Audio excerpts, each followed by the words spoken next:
Alam mo, yung mga kaibigan mo, malalaman mo kung totoo yan, kung masaya yan sa tagumpay mo. Gusto mo malaman kung sino yung totoo mong kaibigan? Magpakayaman ka, magpaka-successful ka, tignan mo mauubos yan. Kung ikaw meron ka pa rin mga kaibigan ngayon na panay pasaway, kasalanan mo rin kasi.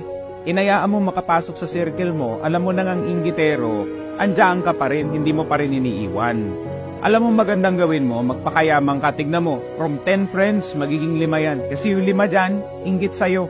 Every time na magbibigay ka ng konting sharing ng success mo, kita mo, sisingit yan, hindi ka pagsasalapian yan. Pag ikaw ay nakaalis sa meeting place nyo, tignan mo, ikichismis ka pa, hindi tunay na kaibigan. Huwag kang matakot na iwanan yung mga ganyang tao. Tapos huwag ka rin lalapit sa akin, magre-reklamo kami mga ganito akong kaibigan. First and foremost, ba't mo hinayaan? Dapat yan tinigwak mo na sa circle mo yan. Kasi mga inggitero yan, hindi mo tunay na kaibigan yan. Alagaan mo ang circle mo at para ma-filter out ang friends mo, magpakayaman ka. Tignan mo, kukunti kaibigan mo, pero napakataas ng kalidad. You don't need too many friends. All you need are true friends who are supportive of you.